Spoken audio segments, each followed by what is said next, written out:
Sherlock Holmes, James Bond, suspense, thrill और जासूसी के किस्से कहानियों से जुड़े ऐसे दो सुपरनायक जो मुश्किल से मुश्किल केसेस को भी अपनी बहादुरी और चतुराई से हल कर सकते हैं। वैसे असल जिंदगी में हमारी पुलिस फोर्स में ऐसे कई सुपरनायक हैं जिन्हें उनके साथी जेम्स बॉन्ड या शर्लॉक होम्स कहते हैं, जिन पर देश, समाज और उनके डिपार्टमेंट को नाज है, जिन्होंने मुश्किल से मुश्किल केसेस को भी अंजाम तक पहुंचाया है।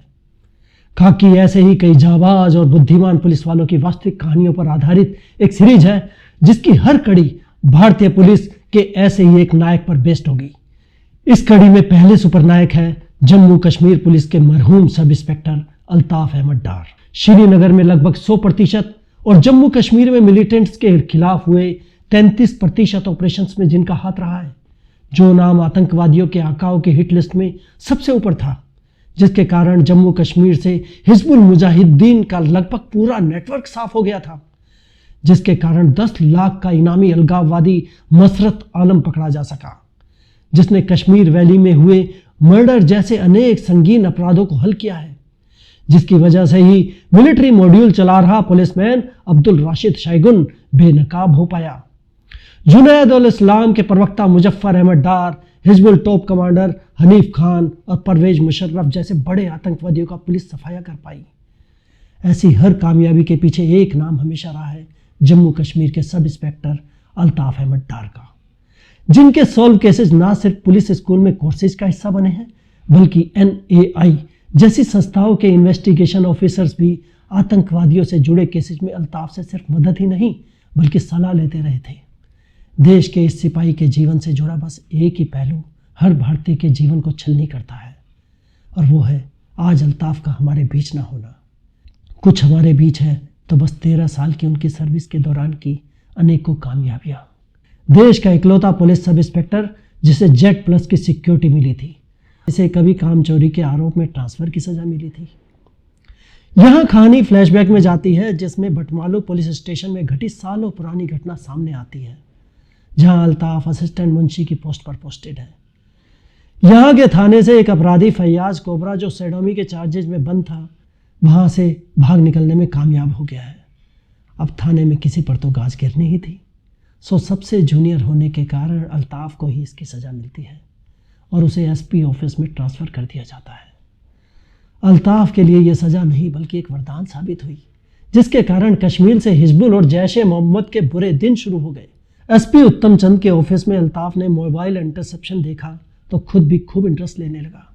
SP उत्तम चंद ने टीम में शामिल होने की परमिशन दी तो तनख्वाह मिलते ही अल्ताफ ने कॉल रिकॉर्डिंग के लिए नोकिया 1100 खरीद लिया, लेकिन लैपटॉप के लिए अभी दूसरों के ही भरोसे रहना पड़ता।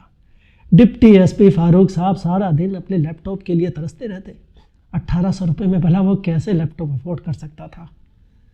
तब फारूक साहब ने अपने सीनियर सहाय से मदद मांगी तो उन्होंने भी मजबूरी जाहिर कर दी। अगले दिन फारूक साहब का नया लैपटॉप देखकर अल्ताफ के सपने फिर से जग गए। यह तो उसे शाम को पता चला कि वो नया लैपटॉप फारूक साहब का नहीं बल्कि उसके लिए डिपार्टमेंट से साय साहब ने सैंक्शन करवाया है। अल्ताफ ने लैपटॉप के लिए जो रुपए इकट्ठे किए थे उनसे उस दिन साथी उनको बिरयानी की पार्टी दी। अल्ताफ जहाँ भी रहता उसका लैपटॉप उसके साथ ही रहता, जिसके चलते जल्दी ही फारूक साहब ने उसे नया नाम दे दिया, Altaf laptop. Rahman Padroo carpenter case में अल्ताफ को SIT में शामिल होने का ऑर्डर आया। यह SIT में उसे कई साथी मिले जिनके साथ उसका सफ़र काफ़ी लंबा तय होने वाला था। रहमान पदरू को किडनैप करने और उसका एनकाउंटर करने के आरोप जम्मू और कश्मीर पुलिस के स्पेशल ऑपरेशन ग्रुप पर लगे थे, जिसके चलते घाटी में हर दिन प्रोटेस्ट हो रहे थे। जल्दी ही अल्ताफ पदरू के मोबाइल की लोकेशन से साबित कर देता है कि SSP हंसराज परिहार और उसके स्पेशल ऑपरेशन ग्रुप ने उस दिन पदरू को बटमालू बस स्टैंड से अगवा किया था। गंदरबल ले जाकर लश्कर का आतंकवादी बताकर उसका फेक एनकाउंटर कर दिया था, लेकिन बिना ट्रेडिशनल प्रूफ के वो कुछ साबित नहीं कर सकता था।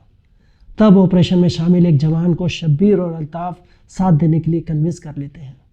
DNA मैच होने के बाद तो पुलिस को पूरी कहानी भी मिल जाती है और केस के ट्रेडिशनल सबूत भी। SSP सैयद मुर्तजा इस केस में लीगल एस्पेक्ट्स डिस्कस करते हैं तो वो ये देखकर हैरान रह जाते हैं कि 12वीं पास अल्ताफ एक्ट आदि से जुड़ी लीगल इंफॉर्मेशन में भी उस्ताद है।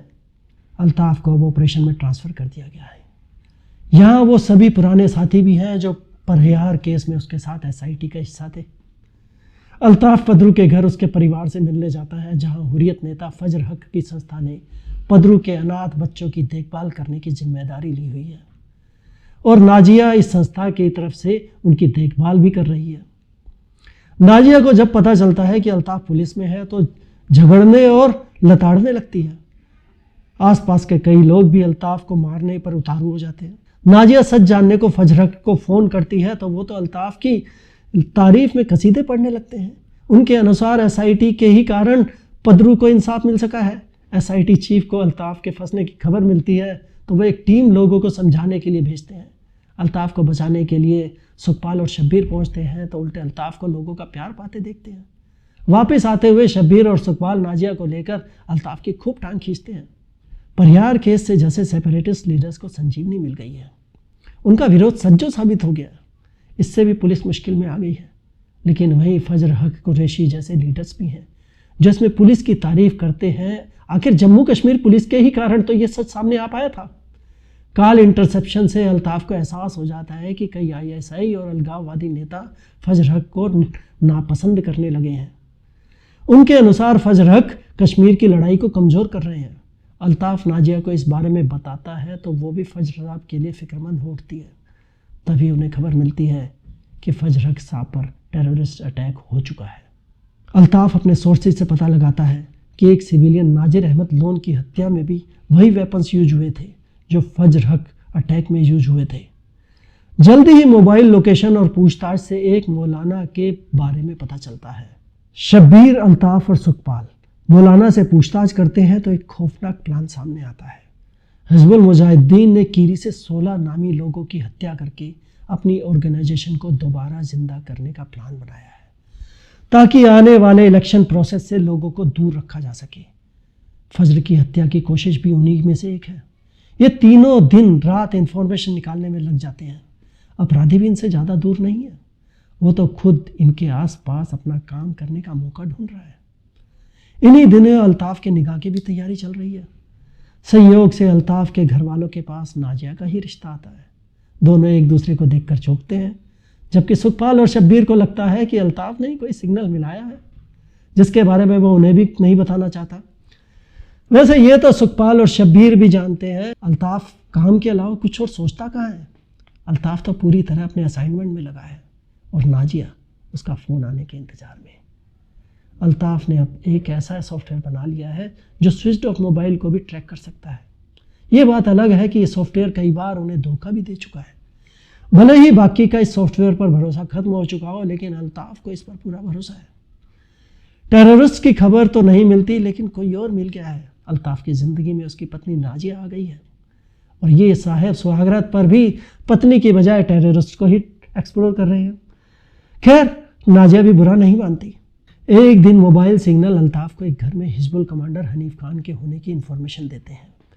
जल्दी एसआईटी और राष्ट्रीय राइफल्स के जवान इस घर को घेर लेते हैं, लेकिन पूरी तरह तलाशी लेने के बाद भी घर में कुछ नहीं मिलता, जबकि अल्ताफ के सॉफ्टवेयर के अनुसार हनीफ अभी भी घर में मौजूद है। आखिर में सभी अल्ताफ और उसके लैपटॉप का मजाक उड़ाते हुए बाहर निकल ही रहे होते हैं कि सुखपाल की नज़र बाथरूम के डबल स्लैब पर पड़ती है, जिसकी झुकी हुई लकड़ी बता देती है कि उसके ऊपर कोई है। हनीफ तुरंत अपने एम्यूनिशन तक पहुंचता है, जिसके बाद हुई गोलाबारी के बाद घाटी को हिजबुल कमांडर और उसके 2 साथियों के आतंक से मुक्ति मिल जाती है। हिजबुल कमांडर के मारे जाने के बाद भी इन्हें अपना मिशन अधूरा लगता है, क्योंकि अब तक बाकी टेररिस्ट 16 में से 5 को किडनैप कर चुके हैं।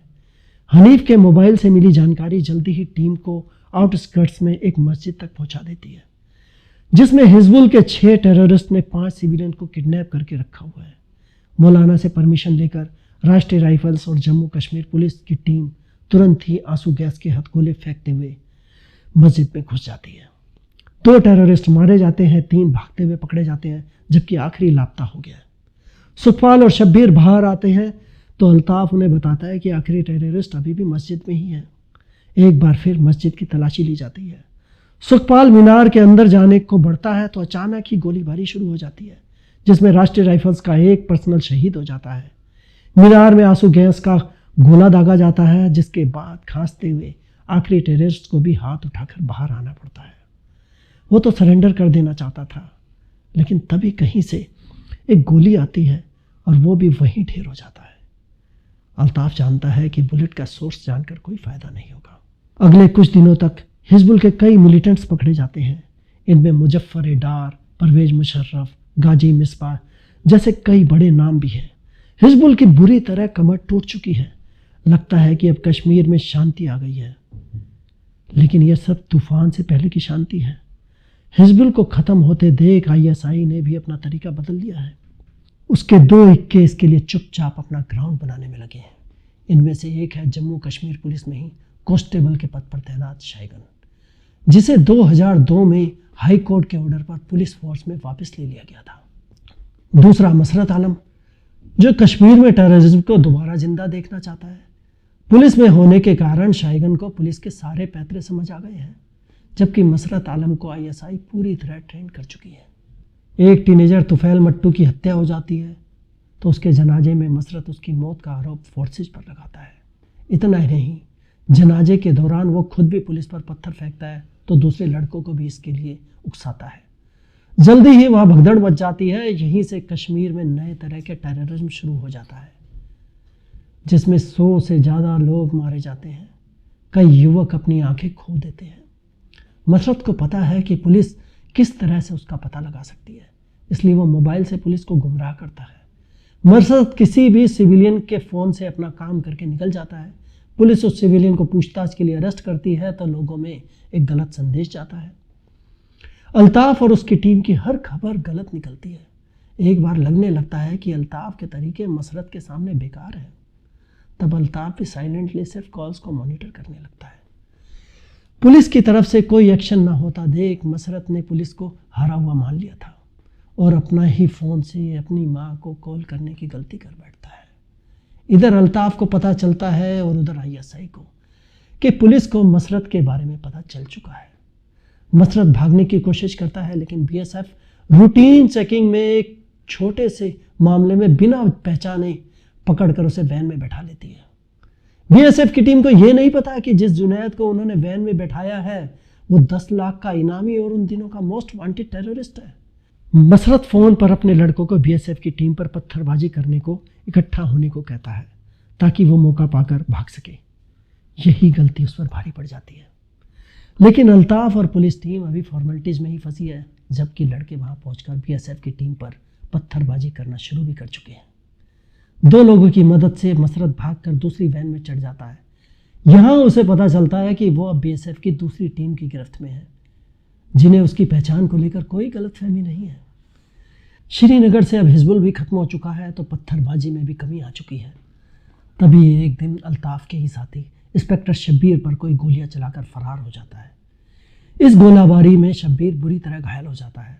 वेपन्स के आइडेंटिफिकेशन से ये हिजबुल का काम लगता है, लेकिन उसके बारे में कोई हलचल नज़र नहीं आती। कोई भी खबरी हिजबुल के होने से सहमत नहीं है। रॉ और इंटेलिजेंस के अनुसार भी लॉन वॉल्फ अटैक हिजबुल का काम नहीं है। पुलिस टीम के लिए लॉन वॉल्फ अटैकर्स को ढूंढ पाना ही सबसे ज़्यादा चुनौतीपूर्ण होता है, जबकि ये आतंकवादी शाइगन अपनी पुलिस की यूनिफॉर्म पहनकर वापस अपनी ड्यूटी में लग चुका है।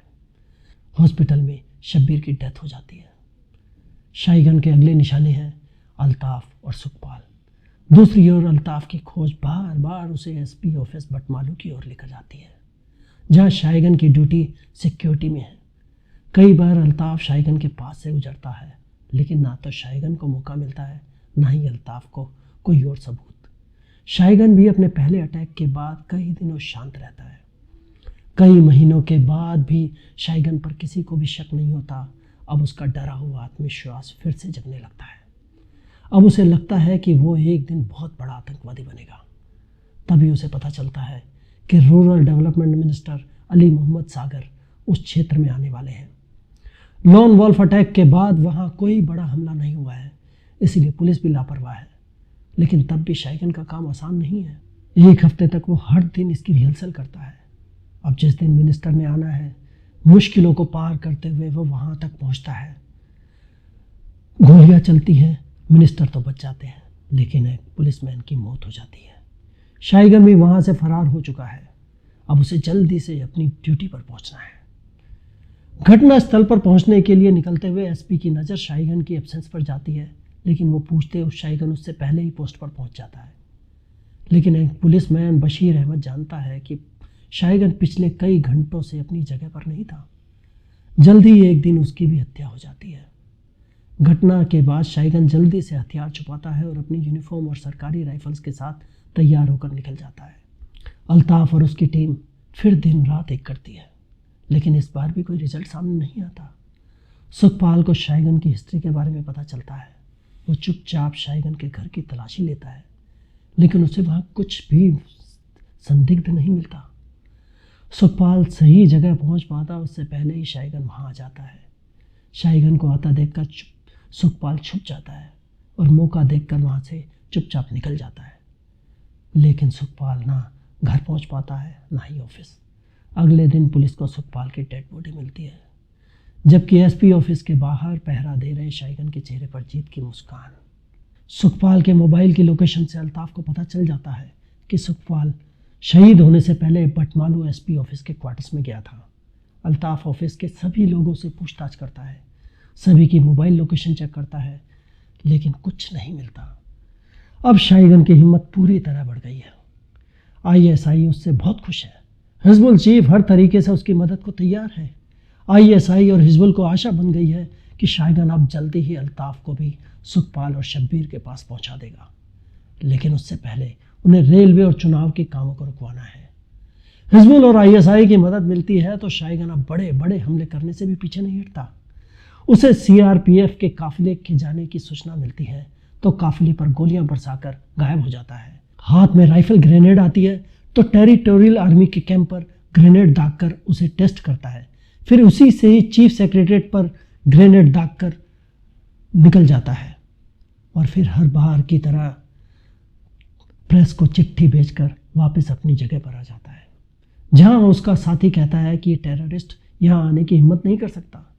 यहां आया तो उसे गोलियों से भून देंगे। उसके साथियों में कोई सरकार को सपोर्ट करता है तो कोई दहशतगर्दी को, लेकिन शाहीगन चुप ही रहता है। बाद में दहशतगर्दी को सपोर्ट करने वाला ही एसपी को शाहीगन सहित सभी के नेगेटिव होने की रिपोर्ट देता है। पुलिस की नाकामयाबी और शाहीगन की कामयाबी शाहीगन को थोड़ा लापरवाह भी कर देती है। हर बार हमले की जानकारी देने के लिए न्यूज़पेपर के दफ्तर जाने में वक्त लगता है, इसलिए अब वो इस काम के लिए एक मोबाइल ले लेता है। अल्ताफ रिटायर्ड एएसपी अब्दुल हमीद से मिलकर बटमालू एसपी ऑफिस में तैनात जवानों के बारे में जानना चाहता है, लेकिन उससे पहले ही अब्दुल हमीद की हत्या हो जाती है। इस बार शाहीगन मोबाइल से न्यूज़पेपर ऑफिस में फ़ोन करके इसकी जिम्मेदारी लेता है। अल्ताफ एसपी ऑफिस में तैनात सभी जवानों को एक फॉर्म भरने को देता है। इसके बाद वो अखबार को ऑफिस में मिली चिट्ठी की राइटिंग सभी फॉर्म से मैच करता है, जो जम्मू कश्मीर के इस लोन वॉल्फ टेररिस्ट के बारे में उसे पता चल जाता है। उसे रंगे हाथों पकड़ने के अल्ताफ अपने घर जाने की खबर शाहीगन तक पहुंचाता है। शाहीगन उसे मारने आता है तो चारों तरफ से खुद को संगीनों से घिरा पाता है। शाहीगन से पूछताछ में उसके एक साथी और हथियार सप्लाई करने वाले हिजबुल के कमांडर के बारे में भी पता चलता है। ऐसी ही एक खबर अल्ताफ अहमद डार को आज मिली थी, जिसके अनुसार आईएसआई ने किसी वीआईपी पर अटैक करने के लिए अपनी एक टीम को इंडिया भेजा है। जहां एक तरफ इस्लामाबाद में आईएसआई चीफ अपने मिशन को पूरा करने को जाग रहा है, तो श्रीनगर में अल्ताफ अपनी टीम के साथ इसे फेल करने की तैयारी में लग गया है। उसकी टीम में 30 टेक्नीशियन उसके अंडर हैं। सर्विलेंस के लिए मोबाइल कंपनी बीएसएनएल के ऑफिसर के पास आधी रात को रिक्वेस्ट आती है। पहले तो वो झल्लाते हुए बिना कोर्ट ऑर्डर के इंफॉर्मेशन शेयर करने से मना कर देता है, लेकिन अल्ताफ का नाम सुनते ही तुरंत काम पर लग जाता है। लोकेशन मिलते ही सुबह होने पर ऑपरेशन पर निकलने की योजना बनती है। दूसरी तरफ आईएसआई चीफ के पास फोन आता है कि काम हो गया है, ऑपरेशन सुबह होगा। आईएसआई चीफ तुरंत कंट्रोल रूम के लिए निकल जाता है। सुबह होने तक अल्ताफ के पास काफ़ी टाइम है। उस पर टीम ने अभी तक डिनर तक नहीं किया है। आधी रात को जहां श्रीनगर में हर तरफ सन्नाटा छाया था, अल्ताफ एक रेस्टोरेंट में फ़ोन करके बिरयानी का इंतज़ाम करता है और टीम को अपने साथ बिरयानी खिलाने लेकर जाता है। आईएसआई चीफ के कंट्रोल रूम पहुंचने के बाद कुछ ही देर में वहां आर्मी चीफ, पाकिस्तानी पीएम चाचा सलाहुद्दीन और कुछ पत्रकार भी पहुंच जाते हैं। यहाँ सामने आता है कि अल्ताफ को जिस वीआईपी पर अटैक की खबर मिली है वो वीआईपी और कोई नहीं बल्कि खुद अल्ताफ ही है। जो काम शाइगन और मसरत आलम जैसे टेररिस्ट नहीं कर पाए, हिजबुल और जैश नहीं कर पाए, उसे पूरा करने के लिए पाकिस्तान आर्मी की एक यूनिट आई है जिसके मिशन को पूरा होने के इंतज़ार में ISI chief, Pakistani PM, army chief और कई पत्रकार आईएसआई कंट्रोल रूम में बेचैनी से पहलू बदल रहे हैं। दूसरी तरफ बिरयानी का स्वाद लेते हुए अल्ताफ के पास उसके भाई अशरफ का फ़ोन आता है कि शमा आपा को बी पॉजिटिव ब्लड की ज़रूरत है। अल्ताफ बताता है कि उसका बी पॉजिटिव ग्रुप ही है।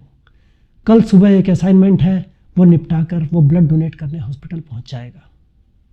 अगली सुबह ऑपरेशन शुरू होता है। अल्ताफ गाड़ी में बैठकर ऑपरेशन को मॉनिटर करता है जबकि टीम पूरे घर को चारों तरफ से घेर लेती है। तभी बीच में पत्थरबाजों की टोली आ जाती है जो दोनों तरफ पत्थर बरसाने शुरू कर देती है। उठे शोर के बाद अल्ताफ को अचानक ही अपना टारगेट बिल्डिंग से दूर भागता नजर आता है। वो टीम को मैसेज भेजना चाहता है लेकिन तभी मोबाइल और वायरलेस के सिग्नल आउट हो जाते हैं। अल्ताफ अकेले ही रिवॉल्वर लेकर भागता है। ये तो उसे वहाँ पहुंचकर ही पता चलता है ये तो बस एक ट्रैप था जो उन्होंने अल्ताफ को फंसाने के लिए बिछाया था। वो तुरंत ही अल्ताफ को गोली मार देते हैं। अगले दिन अल्ताफ की टीम को सोशल मीडिया से अल्ताफ की मौत के बारे में पता चलता है। पुलिस की टीम वहाँ पहुँचती है तो वहाँ उन्हें अल्ताफ की बॉडी मिल जाती है। उसके साथ उसका लैपटॉप पड़ा है, वो भी अल्ताफ की तरह गोलियों से छलनी है। अल्ताफ के 4 साल के बच्चे अयान को नहीं पता कि उसके अब्बू अब नहीं रहे। अल्ताफ के गांव वालों और परिवार को तो उसके शहीद होने के बाद पता चलता है कि अल्ताफ पुलिस के लिए कितना अहम था। इसी के साथ ही देश के हम इस सुपर नायक की कहानी को समाप्त करते हैं। अगली कड़ी में ऐसे ही एक और सुपर नायक की कहानी को लेकर आपके सामने हाजिर होंगे। तब तक के लिए अलविदा। और हाँ, जाते जाते एक संदेश, यदि आपको हमारा यह प्रयास पसंद आया है तो आप इसे लाइक कर सकते हैं और ऐसे ही अन्य सुपर नायकों की कहानियाँ भी देखना चाहते हैं तो हमारे इस चैनल को सब्सक्राइब कर सकते हैं। धन्यवाद। अलविदा।